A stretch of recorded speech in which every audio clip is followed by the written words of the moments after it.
Bonjour mesdames et messieurs, cette vidéo pour m'adresser directement aux pays d'Afrique subsaharienne. Disons les pays qui présentement font face au phénomène du djihadisme. Boko Haram ici, ils ont plusieurs dénominations, disons, dans la sous-région. Que ce soit au Burkina, au Niger, au Mali, au Tchad, au Cameroun et au Nigeria. Ces gens sont en train d'endeuiller les populations, les familles et mettent à mal l'économie et l'évolution dynamique de leur pays.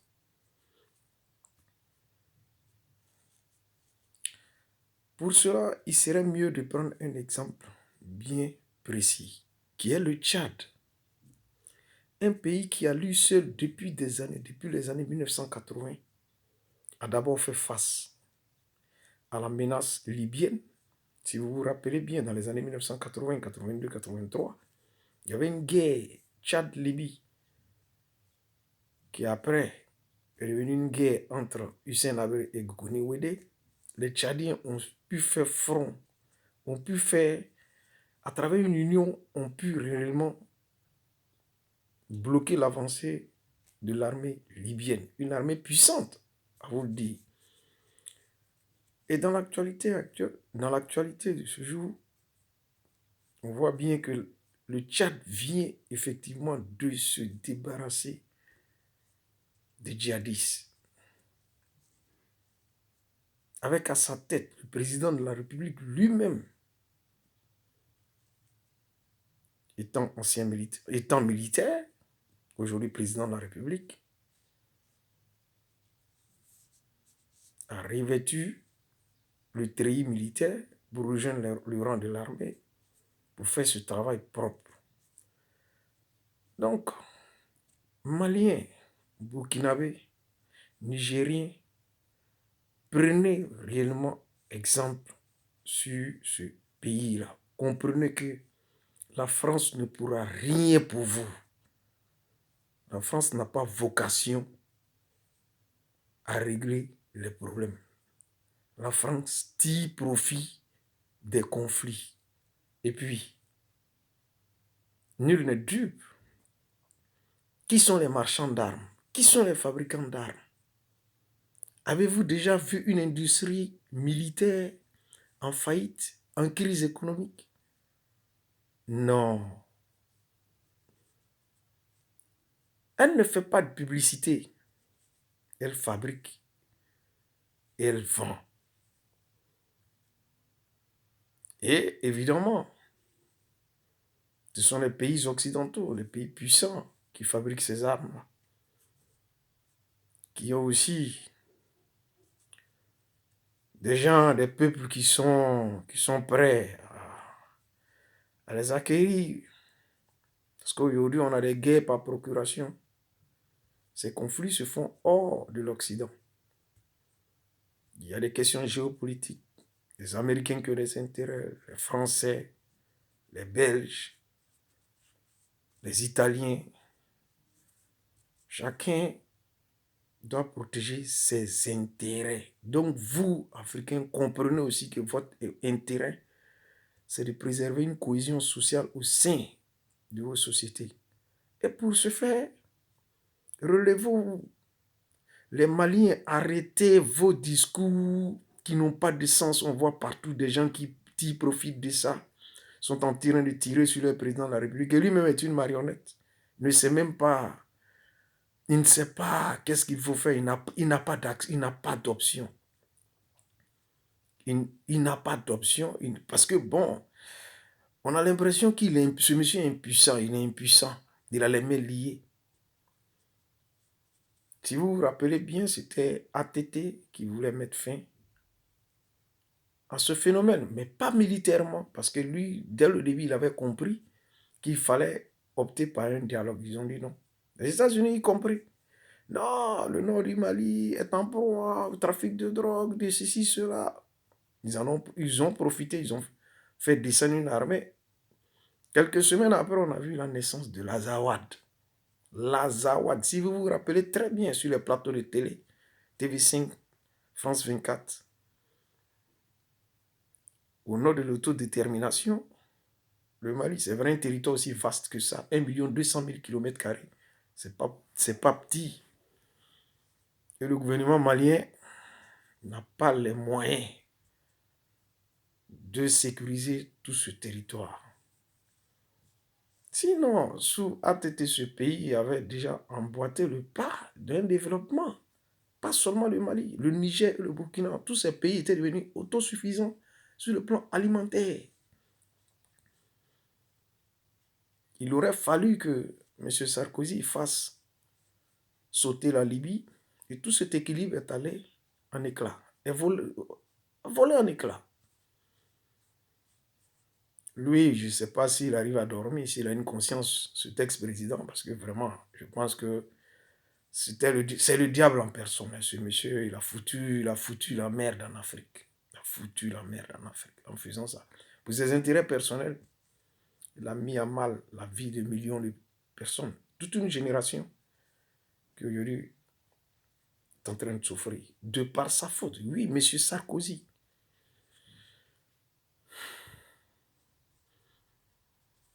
Le Burkina, c'est pareil. Une poignée de terroristes a mis l'économie de ce pays déjà, qui déjà même était un pays pauvre, qui réellement avec le courage et la bonne volonté de son peuple était en train de réussir quelque chose. Il aurait fallu ça, des djihadistes.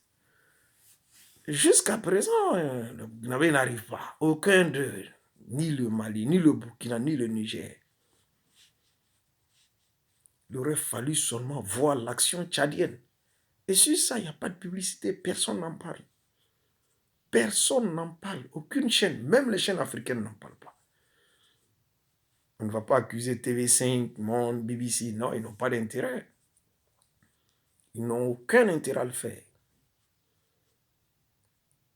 Pas plus tard que hier, j'ai vu que l'armée française, par erreur, a lancé un missile sur le bâtiment d'un ministère. Mais par erreur, lancer un missile sur un bâtiment, pendant que les djihadistes sont partout dans le Mali, vous n'êtes pas capable de bombarder ces gens-là. Vous allez bombarder. Par erreur, un missile va tomber sur une habitation. Écoutez, on n'est pas dupes, mais moi je pense que vraiment, il est temps que les gens se réveillent. Il est temps que vous vous réveillez. La France n'a pas vocation à vous aider. Non, non, non. C'est pas ça sa mission. Elle profite des conflits pour régler ses problèmes personnels. La France n'a pas vocation à vous pacifier. Mais qui est-ce qui va acheter ces armes? Ce sont des dettes qu'on vous fait. On vous donne les armes et puis après, les générations futures vont payer. Ces pays pauvres qui réellement devaient regrouper les ressources pour leur développement aujourd'hui sont préoccupés par la sécurité, qui effectivement est l'un des droits du citoyen. Mais ce n'est pas de cette sécurité dont il s'agit. Les guerres conventionnelles se font au-delà des frontières. Quand on a affaire à un pays tierce, on est attaqué de l'extérieur, d'accord. Mais au sein même d'un même pays, un ennemi invisible, il est visible, pas invisible. Souvent, c'est la guérilla. C'est ça. Ce qu'on appelle communément des assaillants, des terroristes, parce qu'ils sèment la terreur. Donc, Mali, Burkina, Niger, Nigeria, Cameroun, réveillez-vous, dites aux Français, vous voulez nous donner de la logistique, on paye, merci, on vous dit merci, levez l'encre, laissez-nous gérer nos problèmes. Parce qu'ils ne sont pas là pour vous aider. Ils ne sont pas là pour vous aider. Macron, la dernière fois, il a tapé le poing sur la table. Dites-nous ce que vous voulez. C'était pour vous effrayer. Pour vous dire tout simplement que si nous ne voulons pas, parce que c'est vrai, le Mali, Les Maliens, mes frères Maliens, excusez-moi, mais vous parlez trop. Quand on dit Maliba, Maliba, Maliba, ça c'est le passé de Sundiata Keïta, Massa Kangan Moussa, tout c'est le passé du Moyen-Âge, quitté dans ça. Ces gens-là cette époque-là, elle est révolue. C'est le berceau de l'Afrique de l'Ouest. C'est de brillante civilisation. Ça, c'est le passé. Mais les Maliens d'aujourd'hui, excusez-moi l'expression, le Mali d'aujourd'hui n'a aucune armée, n'a pas d'armée. C'est la bouche. C'est la grande gueule, et puis c'est tout. Hein? Maliba, Maliba, Maliba. C'est vrai, le territoire, il est 1 200 000 km². Mais dans le cœur, il n'y a rien. Absolument rien. Des djihadistes, une poignée de djihadistes mettent un pays à genoux. Ça veut dire réellement qu'il n'y a rien. Vous n'avez pas d'armée. Ce qu'il vous faut aujourd'hui, c'est reconstruire une armée dans votre pays. Et arrêtez sur les réseaux sociaux. Je vois des gens matin, midi, soir qui sont là, qui font du surenchère là-dessus. Des Maliens même. Hein. Des Maliens qui font du surenchère là-dessus. Sont aussi du matin au soir. Ce sont devenus des politologues. Des gens qui sont là pour... Non, ils ne font absolument rien. Allez vous enrôler. Sensibiliser les jeunes. Demandez à être enrôlés. Si vous voulez réellement défendre votre dérive, vous vous faites enrôler. Il y a deux choses. Ou on fait la guerre ou on fait le dialogue. Ce sont vos frères, vos cousins. Les djihadistes ne sont pas des extraterrestres. Hein. Ce sont des Maliens comme vous. Voilà. Pour cela, réveillez-vous. Prenez ce que Bob Marley vous le disait dans sa chanson Redemption Song. La liberté, elle ne tombera pas du ciel. Vous irez la chercher. Non, ce n'est pas la France qui va vous la donner. Elle vous appartient à vous-même. Donc, prenez conscience et sachez que votre destinée là, sera écrite par vous-même, pas par la France. La France n'a pas d'intérêt à vous aider. Elle a intérêt à vous voir diviser pour faire son business. Cela est normal. C'est normal. Pourquoi? Ce n'est pas le problème. Si vous aimez, vous voulez réellement sortir de ce carcan-là, comme Oufoué disait, on ne reste pas dans le maniant pour se débarrasser du maniant. Il faut en sortir d'abord.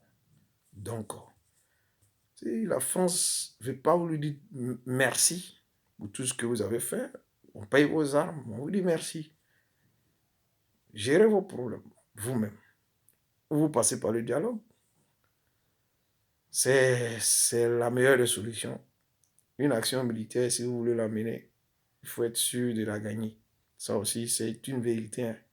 Le Tchad, c'est donner les moyens physiques, psychologiques, militaires à mener son action et aller jusqu'au bout, à nettoyer son territoire et aller même au-delà de ses frontières. Vous pouvez en faire autant. Merci. Bonne journée. Que la paix et le salut soient sur tout le monde. Que le Seigneur continue de veiller sur nous. Merci. Bonne journée.